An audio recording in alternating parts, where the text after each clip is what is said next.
Hello बच्चों। तो आज के क्लास में हम लोग पढ़ेंगे अपने कोऑर्डिनेट ज्योमेट्री को हम लोग स्टार्ट करने वाले हैं, ठीक है ना। तो बच्चों, कोऑर्डिनेट ज्योमेट्री में जैसे स्टार्ट करने से पहले यहाँ लिखा हुआ है कि यू हैव ऑलरेडी स्टडीड, हमने पहले ही पढ़ लिया है कि किसी भी पॉइंट को हम लोग नंबर लाइन पे कैसे डिनोट करते हैं। तो जैसे यहाँ पे हमने नंबर लाइन में देखा था कि एक एक्सिस होता है ना अपना, एक्स एक्सिस, और ये निगेटिव में एक्स एक्सिस होता है, एक ओरिजिन होता है। तो अगर हम लोग बोलते हैं कि हमें +2 को लोकेट करना है, तो +1 +2, हमारा 2 का लोकेशन नंबर लाइन पे यहाँ पे है। अगर हम लोग बोलते हैं कि -3 को लोकेट करना है, तो हमारा लोकेशन यहाँ पे है, वो ओरिजिन के इस साइड में है ना। तो हमने अपने फर्स्ट चैप्टर में पढ़ा था नंबर लाइन पे किसी भी पॉइंट को लोकेट करना। तो यू ऑल्सो नो डैट, हम लोगों को ये भी पता है कि डिस्क्राइब करना position of A point on number line, मतलब उस नंबर लाइन पे वो किस पोजीशन पे है ये हमें दिखाना आता है ना।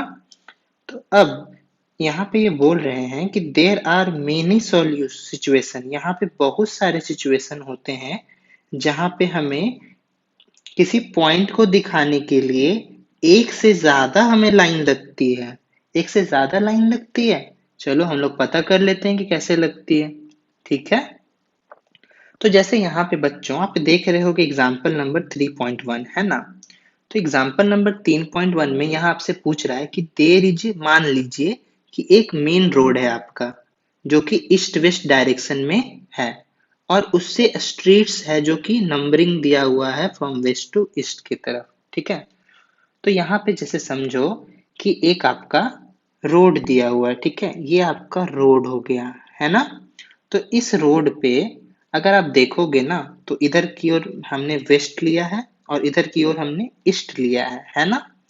तो ईस्ट और वेस्ट के डायरेक्शन में हमारे बहुत सारे स्ट्रीट्स भी हैं, क्या है यहाँ पे स्ट्रीट्स भी बहुत सारे हैं जो कि नंबर भी दिए हुए उसको। तो मान लो ये पहला स्ट्रीट है ना, ऐसा ही है ना।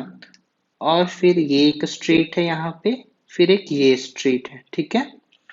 और उसी तरीके से इसके अपोजिट डायरेक्शन में एक ये स्ट्रीट है और ये एक स्ट्रीट है ना। तो इस केस में यहाँ जैसे बोल रहा है कि also on each street house number are marked, सारे के सारे स्ट्रीट में उसका हाउस नंबर भी है। तो चलो हाउस नंबर भी हम लोग दे देते हैं। यहाँ पे आपका हाउस नंबर 1 है सब में, यहाँ पे हाउस नंबर 2 यहाँ पे भी 2 है, यहाँ पे हाउस नंबर 3 है ना। उसी तरीके से इधर भी सबका हाउस नंबर 1 है, हाउस नंबर 2 है और हाउस नंबर 3 है। आगे भी ले सकते हैं, जैसे यहाँ पे 4 5 तक लिया है ना। तो यहाँ पे देखो फॉर एन इंस्टेंस, अब मान लीजिए आपका कोई है, इफ ओनली नोज दैट, अगर हम आपको बोल दें कि आपका कोई फ्रेंड है जो कि स्ट्रीट नंबर 2 में रहता है, तो क्या आप उसका घर ढूंढ पाएंगे। अच्छा, यहाँ पे स्ट्रीट का भी नाम दे दिया है ना, जैसे देखो स्ट्रीट का नाम दिया हुआ है। तो यहाँ पे जैसे ये मेरा स्ट्रीट 1 है, ये आपका स्ट्रीट 2 है, ये स्ट्रीट 3 है, ये स्ट्रीट 4 है। उसी तरीके से ये स्ट्रीट नंबर 5वां है और ये स्ट्रीट नंबर 6ठा है। तो अगर मैं आपको बोल दूं कि बच्चों आपको पता करना है कि स्ट्रीट नंबर 2 में मेरा घर कहाँ पे है, तो आप क्या पता कर पाओगे कि वो स्ट्रीट नंबर 2 में, तो आप जाओगे इस वाले स्ट्रीट पे आप आओगे, लेकिन मेरा हाउस नंबर 1 हो सकता है, हाउस नंबर 2 हो सकता है, हाउस नंबर 3 हो सकता है, तो हम पता नहीं कर सकते ना। उसी तरीके से यहाँ लिखा हुआ है वी विल बी, क्या हम लोग को वो घर मिल जाएगा आसानी से, नहीं मिलेगा। नॉट एज इजली, जब तक कि हम ना जाने कि हमारे पास दूसरा इंफॉर्मेशन ना हो कि वो घर, गली कौन सा है और घर का नंबर क्या है। तो इस केस में अगर मैं मतलब ना मुझे घर का नंबर पता रहेगा, सिर्फ स्ट्रीट का पता रहेगा, तो क्या हम उसका घर का लोकेशन बता सकते हैं, नहीं ना। और मान लो अगर केवल हमको घर का नंबर पता हो, मान लो स्ट्रीट रोड हाउस नंबर 3 में रहता है, तो हाउस नंबर 3 आपका यहाँ भी है, यहाँ भी है, यहाँ भी है, यहाँ भी है, यहाँ भी है, यहाँ भी है। तो कोई भी हाउस नंबर 3 में वो हो सकता है ना। तो हमें दो चीज का इंफॉर्मेशन यहाँ पे चाहिए था। पहला था कि हमें स्ट्रीट का नंबर पता होना चाहिए था, और दूसरा हमें घर का नंबर पता होना चाहिए था, है ना। तो चलो अब यहाँ पे देखते हैं कि अगर हमें किसी के घर अपने दोस्त के घर भी पहुंचना होगा तो हमें जैसे मान लो यहाँ दिया हुआ है if we want to reach house which is situated in the second street. अगर मान लें कि हमें एक घर में जाना है जो कि स्ट्रीट नंबर 2 में है और उसका घर नंबर 5 में है। तो इस फिगर में अगर आप देखोगे तो स्ट्रीट नंबर 2 कौन सा है? इस फिगर में अगर आप देखोगे ना तो स्ट्रीट नंबर 2 कौन सा है बताइए? आपका स्ट्रीट नंबर 2 है ये वाला, है ना? तो स्ट्रीट नंबर 2 में हमें जाना है हाउस नंबर 5वां। तो हाउस नंबर 5वां आपका कौन सा है? हाउस नंबर 5वां आपका ये है ना? तो हमारा लोकेशन पता चल गया जब हमें स्ट्रीट पता था और हाउस नंबर पता था, है ना? In figure 3.1 H shows the location of house, मतलब H जो पॉइंट है ये वो हाउस का लोकेशन दिखा दिया। सिमिलरली अगर हमें स्ट्रीट नंबर 7 में जाना है हाउस नंबर 4 पे तो हमारा स्ट्रीट नंबर 7 कौन सा हुआ? ये हुआ स्ट्रीट नंबर 7, हाउस नंबर 4 ये हुआ। तो हमारा P का लोकेशन पता है कि वो 7वीं गली में चौथा नंबर का हाउस है ना? तो हमें यहाँ पे दो चीज के बारे में पता था, स्ट्रीट के बारे में भी पता था और हाउस नंबर भी पता था, तो हमने इजिली लोकेट कर पाया उसको। तो यहाँ पे वही बताया है कि नंबर लाइन में एक ही एक्सिस होते हैं ना, इसलिए हम इसको वन डायमेंशन बोलते हैं, है ना? एक ही डायमेंशन में है। तो कभी कभी हमारा एक तरह का इंफॉर्मेशन सही हम लोग लोकेट नहीं कर पाएंगे, ठीक है? तो आगे आते हैं हम लोग। अब हम यहाँ पे अपना दूसरा एग्जाम्पल दिया हुआ है, ठीक है? तो दूसरा एग्जाम्पल में यहाँ लिखा हुआ कि सपोज करिए आपको एज्यूम करना है एक dot on this sheet of paper. ये एक पेपर है आपका जिसपे ये एक डॉट है, ठीक है? डॉट मार्किंग है ना? तो इसका अगर आपसे पूछा जाए कि इसका पोजीशन बताइए तो आप ये कैसे करोगे? यू हम लोग क्या करेंगे, हम लोग ऐसे करेंगे कि ये upper half portion of the paper है, जैसे ये आपका जो पेपर है ना बच्चों, पेपर पे आपका क्या है? एक डॉट मार्क है। तो हम क्या बोलेंगे कि या ये पेपर के ऊपरी हिस्सा में, पेपर का मिडिल ये है, तो क्या ये पेपर के ऊपरी हिस्सा में? तो ऊपरी हिस्सा में कहाँ पे? यहाँ पे है, यहाँ पे है, यहाँ पे है, यहाँ पे, कहाँ पे? नहीं पता। तो हम ये नहीं बोल सकते कि वो पेपर के ऊपरी हिस्सा में, तो मुझे एग्जैक्ट लोकेशन एग्जैक्ट लोकेशन हमें नहीं मिलेगा। उसी तरीके से क्या हम बोल सकते कि वो पेपर के लेफ्ट हैंड साइड में है? क्या हम लोग बोल सकते हैं कि वो जो पेपर का ये जो आपका लेफ्ट हैंड साइड है और ये राइट हैंड साइड है ना, तो क्या हम लोग बोल सकते हैं कि वो पेपर के लेफ्ट हैंड में है? तो लेफ्ट हैंड में कहाँ हो सकता है? वो आपका यहाँ हो सकता है, यहाँ हो सकता है, यहाँ हो सकता है, यहाँ हो सकता है। इस केस में भी हमारा एग्जैक्ट लोकेशन पता नहीं है। तो आगे क्या? इट इज क्या हम लोग बोल सकते हैं कि वो लेफ्ट है, it is very near to the left upper hand side of the corner? अगर यहाँ पे तीसरा एग्जांपल दिया जाए, अगर हम बोले कि वो अपने लेफ्ट में सबसे ऊपर में अपर हाफ में है, लेफ्ट में अपर, ये आपका मिडिल हो गया, तो लेफ्ट में अपर हाफ आपका इतना पोजीशन है ना, इसमें यहाँ हो सकता है, यहाँ हो सकता है, यहाँ हो सकता है, यहाँ हो सकता है, यहाँ हो सकता है। इस केस में भी आप लोकेशन को इजिली नहीं बता पाओगे, है ना? तो आगे करें क्या? तो क्या एनी ऑफ, यही क्वेश्चन आपसे यहाँ पे पूछ रहा है कि do any of the statement fix the position? क्या सबसे ज्यादा एक्यूरेट कोई भी इस स्टेटमेंट बता पाया? नहीं ना बता पाया। तो अगर हम जैसे ये आपका ये है, समझो ये आपका शीट ऑफ पेपर है, ठीक है? अगर हम लोग ये बोले कि ये जो डॉट मार्किंग है ये अपने पेपर के लेफ्ट एज से 5 सेंटीमीटर दूर है, मान लीजिए ये 5 सेंटीमीटर दूर है, तो क्या इतना इंफॉर्मेशन काफी है? 5 सेंटीमीटर यहाँ भी हो सकता है, 5 सेंटीमीटर यहाँ भी हो सकता है, 5 सेंटीमीटर दूर यहाँ भी हो सकता है लेफ्ट हैंड साइड से, है ना? तो इतना काफी नहीं है।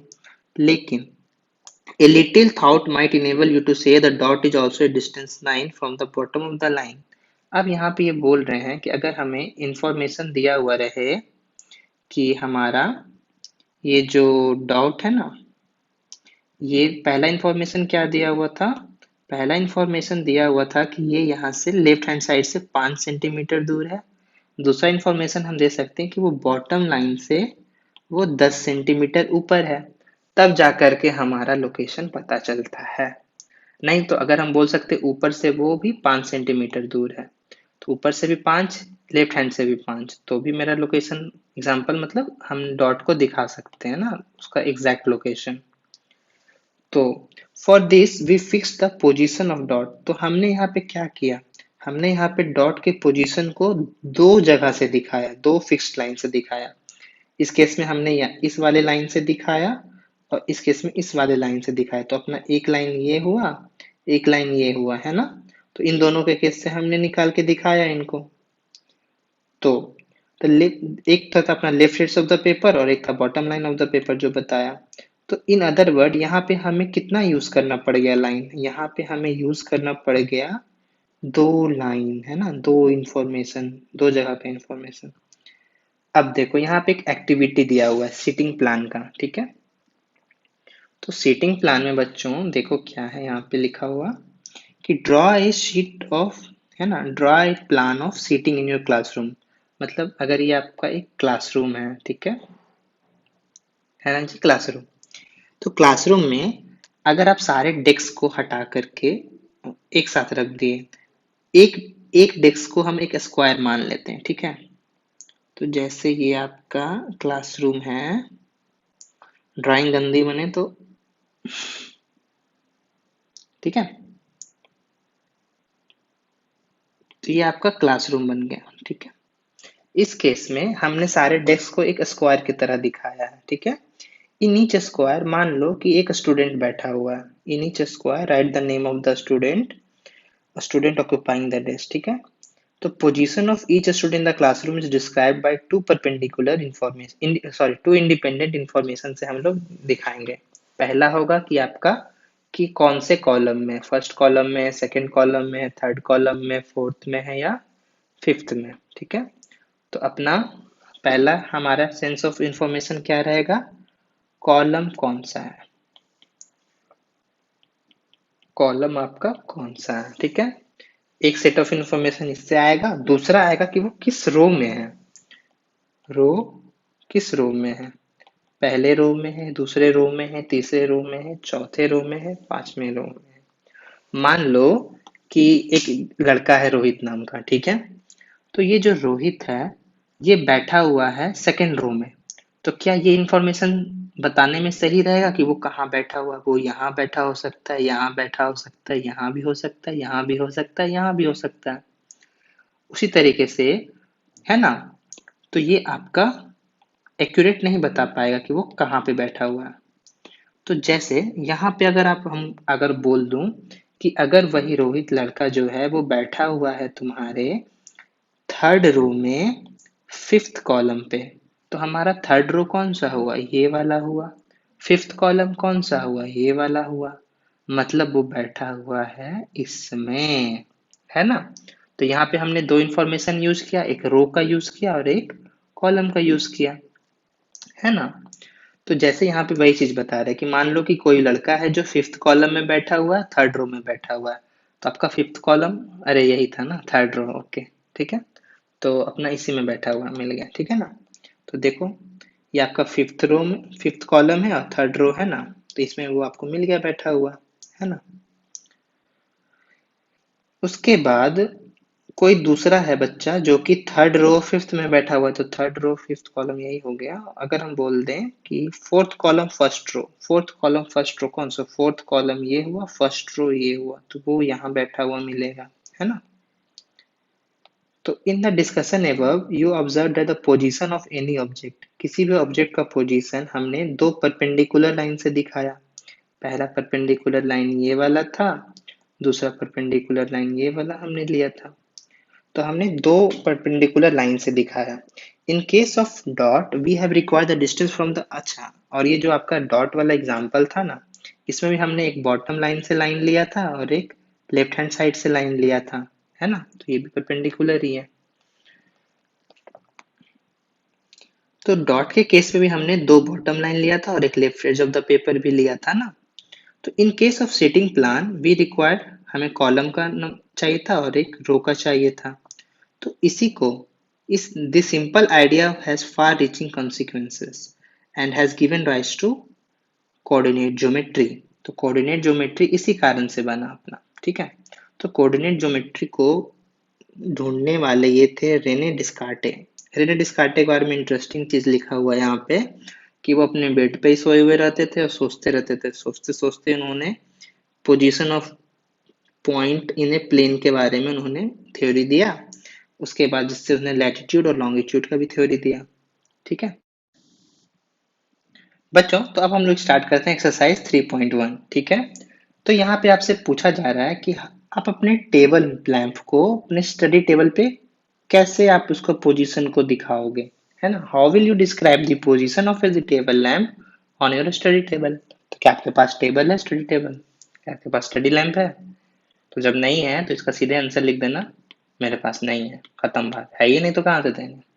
बट एग्जाम में आप ऐसा नहीं ना लिखोगे, आपको यहाँ पे लिखना पड़ेगा, आपको यहाँ बनाना है बेसिकली। अगर नहीं है तो मान लो, मानने में क्या जाता है। तो हम लोग बच्चों अगर मान लेते हैं कि हमारे पास एक स्टडी टेबल है, जो कि मेरे पास खुद नहीं है यार। तो स्टडी टेबल में ये आपका स्टडी टेबल है, ठीक है। मान लो इसका नाम दे दिए हम, एक्स नाम दे दिए, ठीक है। तो यहाँ पे सबसे पहले हमें दो परपेंडिकुलर लाइन देना है। तो आपका अगर स्टडी टेबल जो रहेगा वो एकदम स्ट्रेट बनेगा ना, एकदम स्ट्रेट। मैं थोड़ा सा टेढ़ा भाग गया। तो ये आपको समझो एक इधर का एक्सिस ले लिए, दो हमें परपेंडिकुलर एक्सिस लेना था। एक एक्स इधर ले लिए, एक वाई इधर ले लिए, है ना। तो मान लो आपका टेबल लैंप है जो इस पोजीशन पे रखा हुआ है, ठीक है। तो इस पोजीशन में बच्चों जैसे देखो एक्स एक्सिस में ये मान लो इस डिस्टेंस पे है, यही डिस्टेंस पे है वो, है ना। और वाई एक्सिस में वो कितना डिस्टेंस पे है, ये डिस्टेंस पे है ना। तो मान लो ये पोजीशन है आपका टेबल लैंप का ओ।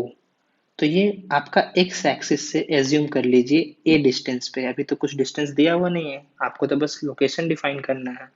तो यहाँ पे क्या लिखेंगे, लेट दी टेबल लैंप, अपना जो टेबल लैंप है वो इज क्या है, is kept at distance X, X sorry sorry X नहीं, ऐसे डिजिटल कोड है ना, at distance A on X axis, X axis पे ए डिस्टेंस पे है, और सिमिलरली बी लोकेशन पे ऑन वाई एक्सिस है। तो ये आपका वाई एक्सिस पे है, we sorry sorry sorry sorry ये बी डिस्टेंस पे है ना, ये आपका बी डिस्टेंस पे है वाई एक्सिस पे। तो इसका क्या लोकेशन हो गया, ए कॉमा बी। हमेशा हॉरिजॉन्टल को पहले लिखेंगे, वर्टिकल को बाद में लिखेंगे। तो यही आपका location of the table lamp हो गया, है ना। सेकेंड क्वेश्चन है बच्चों, आपसे पूछा जा रहा है कि एक सिटी है, ठीक है, हैज टू मेन रोड। एक कोई सिटी है जिसका दो मेन रोड है, which crosses each other at the centre of the city, ठीक है ना। तो एक मान लो एक बड़ा सा बहुत बड़ा सिटी है, ठीक है। इसको जूम करेंगे, फिर जूम करेंगे, ठीक है। तो जूम करने पे इस जो सिटी का ना, समझो सेंटर है ये जो सेंटर है ना यहाँ पे, वो सेंटर है ये, ठीक है। तो इस सेंटर से इस सिटी के पास दो मेन रोड है जो एक दूसरे को क्रॉस कर रहा है। सेंटर ऑफ द सिटी में सेंटर है तो इसलिए हम इसको ओ मान लेंगे, ठीक है।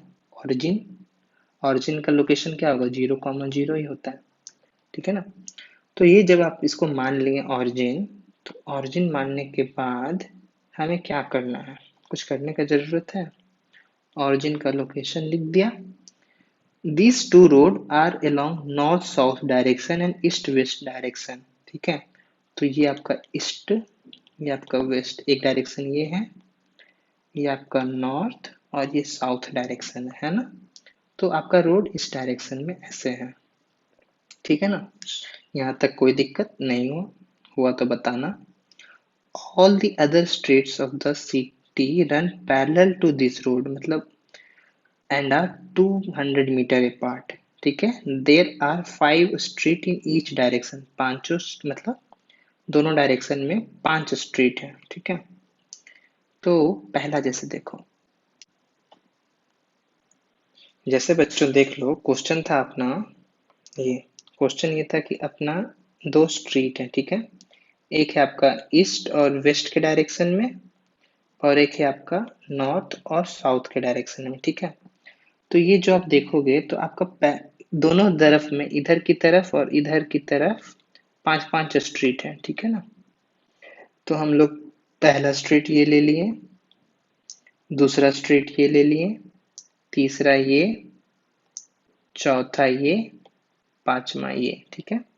उसी तरीके से इधर की ओर भी हमने पहला ये ले लिया, दूसरा ये ले लिया, तीसरा, चौथा, पांचवा। अब यहाँ पे क्वेश्चन में आपसे बोल रहा था ना कि वो सारे के सारे 200 मीटर एक पार्ट है, मतलब ये दूरी भी 200 मीटर है, ये दूरी भी आपका 200 मीटर है, ये दूरी भी आपका 200 मीटर है ना। तो यहाँ पे बच्चों आपसे पूछ रहा है क्वेश्चन में कि 1 सेंटीमीटर को हमने 200 मीटर कंसिडर किया है, मतलब एक यूनिट यहाँ पे जो भी होगा ना, जो हमने अपने ड्राइंग बुक में जो स्केच करेंगे, उसमें आपका ये जो 1 सेंटीमीटर है इसको हम 200 यूनिट के मीटर के बराबर ले रहे हैं, ठीक है ना, ताकि सिटी को बना पाए। तो there are many cross street in your model. अब देखो यहाँ पे कितने सारे क्रॉस स्ट्रीट बन गए, बहुत सारे बन गए ना स्ट्रीट्स। तो यहाँ पे आपसे पूछा जा रहा है a particular cross street is made by two street, मतलब दो स्ट्रीट को मिलने से यहाँ पे क्रॉसिंग बन गया, यहाँ क्रॉसिंग बन गया, यहाँ क्रॉसिंग बन गया, यहाँ क्रॉसिंग बन गया। तो each cross street is refer to the following manner. मान लो if a street to running in the south north south direction, तो नॉर्थ साउथ डायरेक्शन में स्ट्रीट नंबर 2 कौन सा हो गया आपका? नॉर्थ साउथ डायरेक्शन में स्ट्रीट नंबर, ये पहला है, ये दूसरा, ये तीसरा, ये चौथा, ये पांचवा है। ईस्ट वेस्ट डायरेक्शन में 1 2 3 4, सॉरी उल्टा लिख दिया, नंबर लाइन 1 2 3 4 5, ये है आपका डायरेक्शन। तो यहाँ पूछा जा रहा है कि if the street 2 running in the north south direction and 5 fifth in the east west direction, east west में फिफ्थ स्ट्रीट ये वाला है ना, और नॉर्थ साउथ डायरेक्शन में आपका सेकेंड स्ट्रीट ये वाला है, और और फिफ्थ ये वाला है ईस्ट वेस्ट में। तो आपका कहाँ मिल रहा है? आपका इस लोकेशन पे मिल रहा है ना, fifth street in the east west direction, second street in the north south direction. तो आपका ये लोकेशन क्या हो गया? ये लोकेशन आपका हो गया, ये हो गया आपका 2,5। देखो एक यूनिट 2 यूनिट दूर है ना। तो एक्स एक्सिस से कितना दूर है? 2 यूनिट दूर है। वाई एक्सिस में देखो तो ये 1 unit, 2 unit, 3 unit, 4 unit, fifth है ना, इसलिए 2,5 लिखा इस पॉइंट को, ठीक है। उसी तरीके से अगर हमें बोल दिया जाए 4,3 का निकालना, तो अपना फोर्थ स्ट्रीट इधर से देखिए, पहला हम लोग एक्स एक्सिस को लेंगे, फर्स्ट सेकेंड थर्ड फोर्थ, ये वाला में आना चाहिए। और थर्ड है जो आपका ये वाई एक्सिस वाला, थर्ड कौन सा है गली? फर्स्ट गली, सेकेंड गली, थर्ड गली, आपका हो गया 1 2 3, ये वाला गली है ना। तो इस लोकेशन को हम क्या बोलेंगे? 4,3। उसी तरीके से अगला लोकेशन 3,4 है ना। तो 3,4 के लिए अपना तीसरा गली कौन सा है? ये वाला गली है तीसरा। और फोर्थवा गली वाई एक्सिस में देखिए तो आपका ये वाला है। तो ये कहाँ पे मिल रहा है? यहाँ पे मिल रहा है। तो इस लोकेशन को हम क्या बोलेंगे? इस लोकेशन को बच्चों हम लोग बोलेंगे थर्ड रो फोर्थ कॉलम, मतलब 3/4, 3,4 है ना। तो ये हमने नंबर लाइन पे दिखाना स्टार्ट किया। यहाँ तक कोई दिक्कत?